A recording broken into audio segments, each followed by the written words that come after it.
The phone buzzed insistently in my pocket, jolting me out of my focus.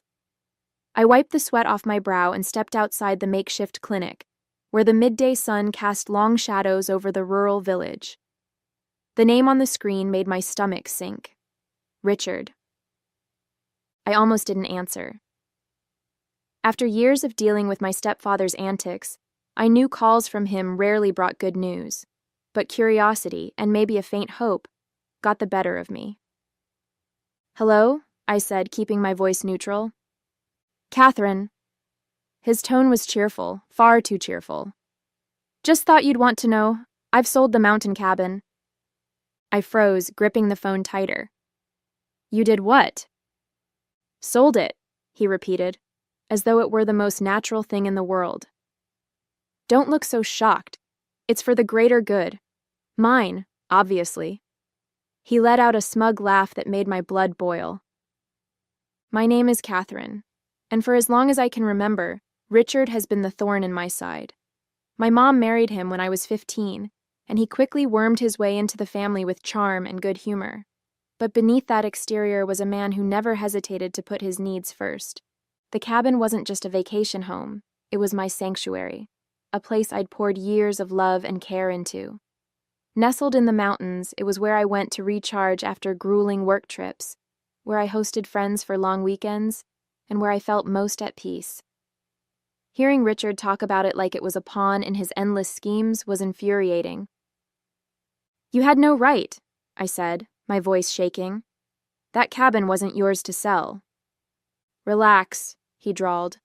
"I've been managing things around here while you're off saving the world. And besides, what's the point of holding on to something you're never around to enjoy? It was an easy way to clear my debts. You'll thank me later." "I'll thank you when hell freezes over," I snapped, hanging up before he could say another word. I paced back and forth, trying to calm the storm of emotions swirling inside me. Richard's audacity knew no bounds, but this time he'd crossed a line. What he didn't know, and what I intended to keep to myself for now, was that the cabin wasn't entirely mine to sell. My best friend Laura was co-owner, and the legal agreement we'd set up years ago explicitly required both our signatures for any sale to go through. This wasn't over. I sat down on the edge of my cot, staring at the phone in my hand like it might burst into flames. My mind raced, replaying Richard's smug tone over and over. How could he think this was okay? Selling something so deeply personal to me, as if it were a trinket he could trade for his own benefit? The cabin wasn't just mine, it was a lifeline. It was where I spent summers as a kid, chasing fireflies and hiking with my mom before she remarried. After she passed, it became my anchor, the one thing that felt steady when everything else seemed to fall apart. Richard, of course, had no such attachment. To him, it was just another resource to exploit, like so many things he'd meddled with before. But this wasn't some small favor or inconvenience. This was my home.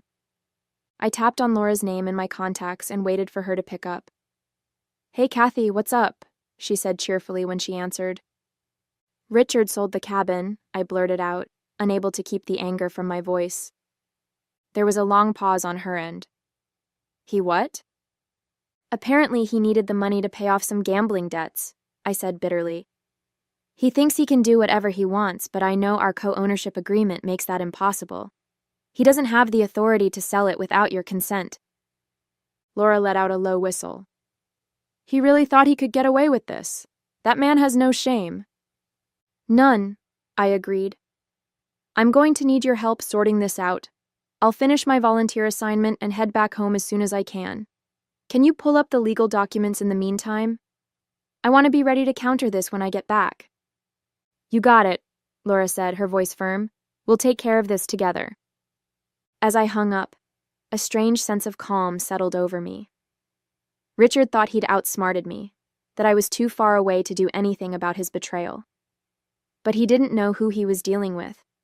I wasn't the scared teenager who used to let him steamroll me. I was an adult now, with resources, allies, and a firm grip on the law. If he thought this was over, he was about to get a rude awakening. The next few days passed in a blur as I finished up my volunteer assignment, trying to keep my emotions in check. But no matter how busy I kept myself, the thought of Richard's betrayal lingered like an unwelcome shadow. I couldn't shake the image of him gloating about settling his debts at my expense. Late one evening, I sat down with my journal, something I always brought with me on trips. Writing helped me sort through my feelings, and I needed clarity now more than ever. As I scribbled furiously, the memories started flooding back. The first time I visited the cabin with my mom, the hours I'd spent restoring it with Laura, the quiet nights by the fireplace when the world seemed to stand still. This wasn't just a building, it was a piece of me. And Richard thought he could just sell it off like a poker chip? No, not this time. Laura called again the next day, her tone brisk and businesslike. I went through the co-ownership agreement, she said. You were right. He didn't have the authority to sell without my consent.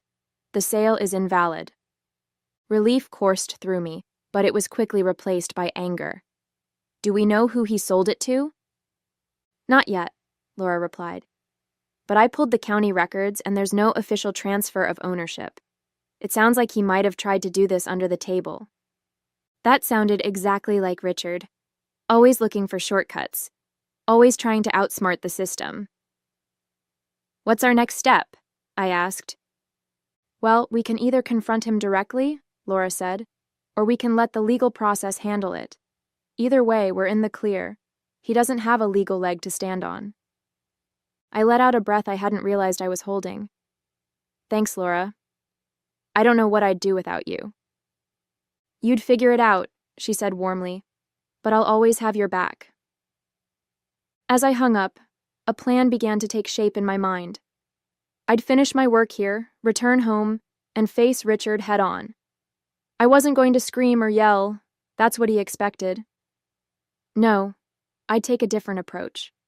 I'd use the one thing Richard always underestimated, my ability to think ahead. He thought he'd won.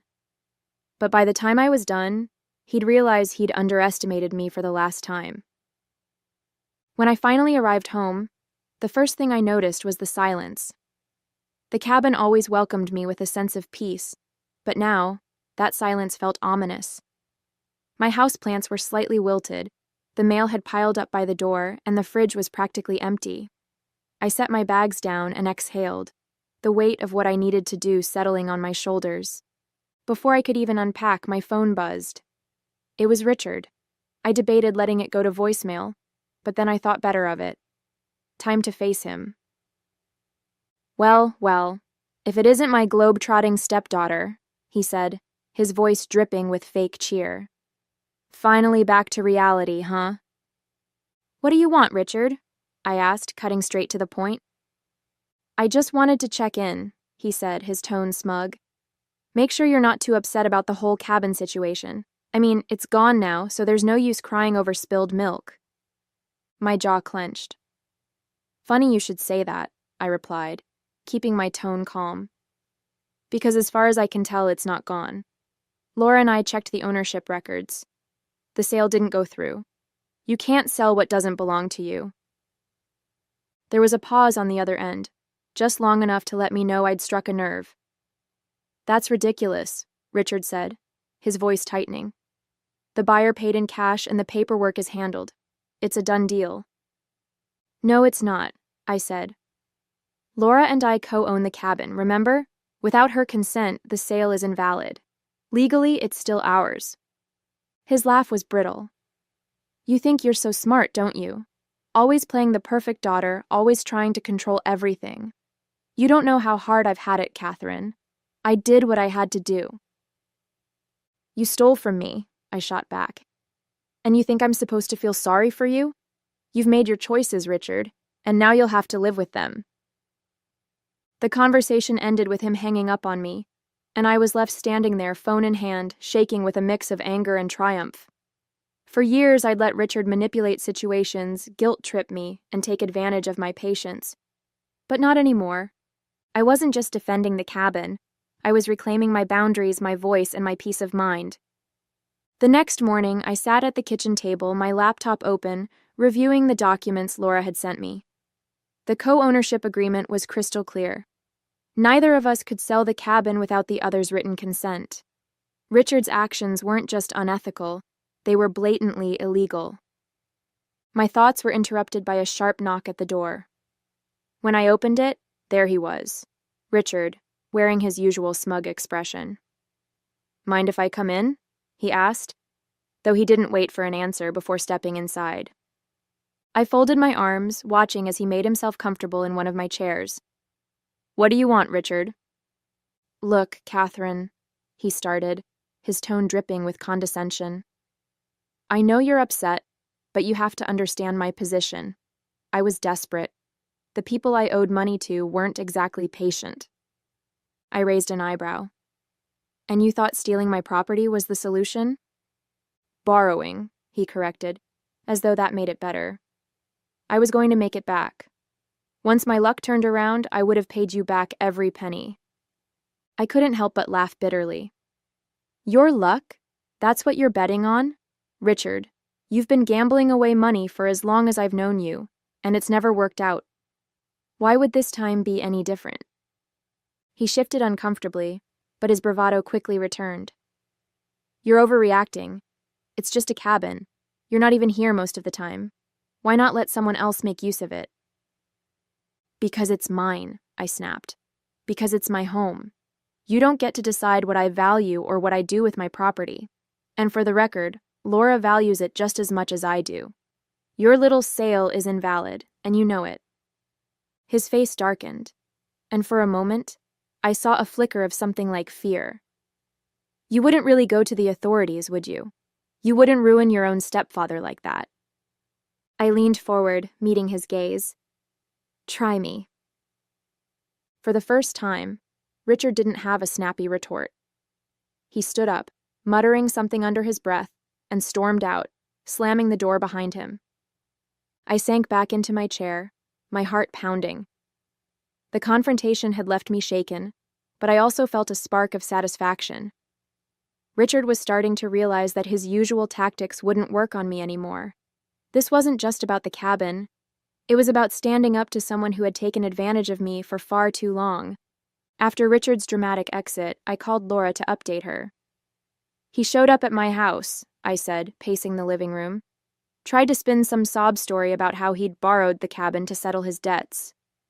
Laura snorted on the other end of the line. "Borrowed? Does he even hear himself? What did you say?" "I told him the sale was invalid, and if he pushed me, I'd go to the authorities," I replied. That seemed to shake him a little, but knowing Richard, he's probably already scheming his next move. "Well, let him scheme," Laura said firmly. "We've got the law on our side. I've contacted a lawyer to help us draft a formal cease and desist letter. If he tries to involve the buyer again, we'll have a legal paper trail ready to shut it down." I nodded, her words grounding me. "Thanks, Laura. I don't know what I'd do without you." "You'd figure it out," she said. "But we're in this together." Over the next few days, I focused on gathering all the evidence I could. I documented the co-ownership agreement, collected screenshots of text messages Richard had sent about the sale, and even tracked down the real estate agent who had been involved. When I contacted the agent, her voice was tense. "Look, I didn't know the full situation," she said quickly. "Richard told me he had permission to sell. If I'd known the cabin had a co-owner, I never would have touched the deal." "Well, now you do," I said, keeping my tone even. "I'm not trying to drag you into this, but I need your cooperation. Can you confirm that Richard signed the paperwork alone?" "Yes," she admitted. "The buyer hasn't paid in full yet because I flagged the transaction as unusual. I can provide you with the documents if you need them." "That would be helpful," I said, jotting down her information. As I hung up, I felt a renewed sense of determination. Richard had banked on me being too passive or too distant to fight back, but he was about to learn just how wrong he'd been. That evening, Laura called with more good news. "The letter's ready," she said. "We'll send it first thing tomorrow, and if he tries to pull anything else, we'll escalate." "Perfect," I replied, a small smile creeping onto my face. For the first time in weeks, I felt like I was gaining control of the situation. Richard thought he could steamroll me, but he was about to find out that I wasn't so easily defeated. The next morning, Laura and I finalized the cease and desist letter and sent it to Richard. The language was clear and unyielding. Any further attempts to claim ownership of the cabin or engage the buyer would result in legal action. I imagined his reaction when he received it, probably a mix of outrage and disbelief. For years, he'd gotten away with manipulating and intimidating people into submission. But this time, he was up against a wall he couldn't charm his way through. Later that day, the real estate agent emailed me the documentation she'd promised. Seeing Richard's signature on the fraudulent sale agreement made my stomach churn, but it also solidified my resolve. He hadn't just crossed a line, he'd bulldozed over it. That evening, I got a call from Detective Miller, a local officer Laura had contacted to help with the case. "Ms. Daniels," he began, his tone professional, "I've reviewed the documents you and Ms. Langley provided. It's clear that this sale was unauthorized. Based on the evidence, we can move forward with a formal investigation if you'd like." "Yes," I said without hesitation. "I want to pursue this." Detective Miller continued, "We'll start by contacting the buyer and explaining the situation. If Richard continues to interfere, we'll escalate to criminal charges for fraudulent misrepresentation." "Thank you, Detective," I said. "Please let me know if you need anything else from me." As I hung up, I felt a mix of relief and anticipation. The wheels were in motion now, and there was no turning back. The next day, Richard called. His voice was laced with anger, but there was an edge of desperation beneath it. "Do you have any idea what you've done, Catherine?" he demanded. "You're ruining everything." "No, Richard," I replied calmly. "I'm protecting what's mine. You did this to yourself." "You've always been so ungrateful," he sneered. "I stepped in when your mom couldn't handle things, and this is how you repay me?" I couldn't help but laugh bitterly. "You didn't step in, Richard. You took over. You manipulated, lied, and used people to get what you wanted, and now you're paying the price." He started to argue, but I cut him off. "This conversation is over. If you have anything else to say, take it up with my lawyer." I hung up and leaned back in my chair, my heart racing. Richard's days of pushing me around were over, and I was finally in control. 2 days later, Detective Miller called me with an update. "Ms. Daniels, we've spoken with the buyer, and they've agreed to halt the transaction. They were unaware of the co-ownership agreement and are willing to cooperate with any further investigation." Relief flooded through me. "That's great news. Does this mean the sale is officially void?" "Yes," he confirmed. "The cabin remains under your and Ms. Langley's ownership. However, we'll need to keep the case open to address your stepfather's fraudulent actions. Do you wish to press charges?" I hesitated for only a moment. "Yes," I said firmly. "I want him held accountable." "Understood," Detective Miller said. "We'll proceed accordingly. Thank you for your cooperation." After the call, I let out a deep breath. For the first time in weeks, I felt a sense of calm returning. The cabin was safe, and Richard's schemes were unraveling. Later that afternoon, I called Laura to share the news. "The sale is officially void," I told her. "The buyer's backing out, and the cabin is ours again." "That's a huge win," Laura said, her excitement evident. "But what about Richard?" "The police are moving forward with their investigation," I explained. "He's not getting away with this." "Good," she said. "It's about time someone stood up to him." Her words stuck with me long after we hung up. For years, I'd let Richard get away with so much. His manipulations, his entitlement, his complete disregard for boundaries. But this time, I'd fought back, and it felt like a turning point not just for this situation, but for how I approached everything in my life. That evening, I went to the cabin for the first time since coming home. Stepping inside, I felt an overwhelming wave of emotion. The smell of the wood panels, the familiar creak of the floorboards. It all reminded me of why this place meant so much to me. I sat by the fireplace, letting the quiet of the mountains wash over me. This was my haven, the place where I'd built memories, celebrated milestones, and found peace in the chaos of life. And it was still mine. No thanks to Richard. For the first time, I let myself smile. I wasn't just reclaiming a property, I was reclaiming a part of myself. A week later, Detective Miller called with the final update. Ms. Daniels, I wanted to let you know that your stepfather has been formally charged with fraudulent misrepresentation and attempted theft of property. He'll be required to appear in court, and based on the evidence we've gathered, the case against him is strong. Hearing those words brought a mix of emotions: relief, vindication, and even a touch of sadness. Thank you for everything, Detective, I said sincerely. You handled this situation with a lot of strength, he replied. It's not easy to stand up to family, but you did the right thing. After the call, I sat quietly for a while, processing the weight of everything that had happened. Richard had been such a constant force in my life for years, albeit a toxic one, and now I was finally free from his manipulations. The next day, Laura and I met at the cabin. She'd brought a bottle of wine to celebrate, and we sat on the porch overlooking the mountains, the crisp air carrying the scent of pine and earth. To us, she said, raising her glass, and to not letting anyone push us around. I clinked my glass against hers, laughing softly. To us. As we talked, I realized how much I'd learned from this ordeal. I'd spent so much of my life avoiding conflict, trying to keep the peace, especially with Richard. But this time, I'd stood my ground, and it felt like a turning point, not just for my relationship with him, but for how I saw myself. You know, Laura said, interrupting my thoughts, this cabin has always been more than just a property. It's a symbol of everything we've built, everything we've worked for. Don't ever let anyone take that from you again. Her words hit home. The cabin wasn't just a house in the mountains. It was a reflection of my independence, my resilience, and my determination to protect what mattered most to me. Later that night, as I sat by the fireplace, I felt a peace I hadn't known in years. Richard's betrayal had tested me in ways I never expected, but it had also shown me how strong I could be.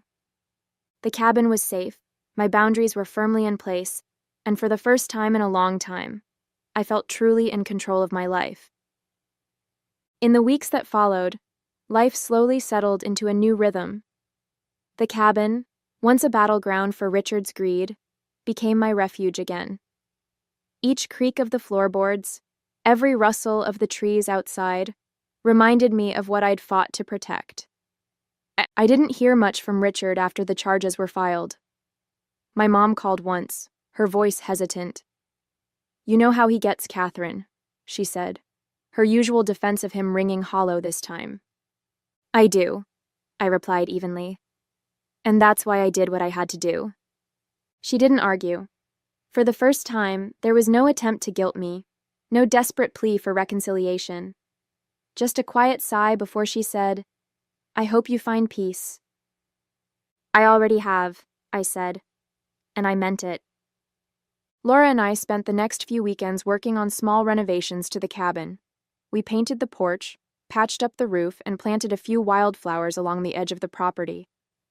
With every nail hammered and brushstroke applied, it felt like I was reclaiming more than just the space. I was reclaiming myself.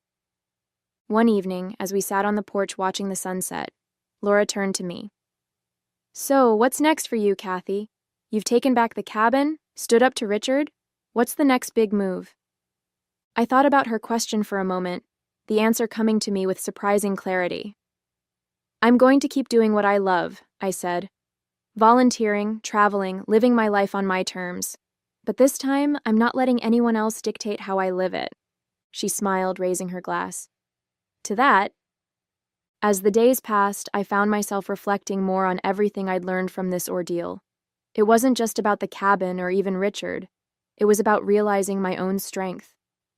For years, I'd let his behavior dictate how much I pushed back, how much I tolerated. But now, I knew I was capable of setting boundaries and holding them, no matter how uncomfortable it made others. The cabin stood as a symbol of that growth, a reminder that I didn't have to sacrifice my peace or my values for anyone else's comfort. One evening, as the sun dipped below the mountains, I stood on the porch, breathing in the cool, pine-scented air. For the first time in years, I felt truly at home, not just in the cabin, but in my own life.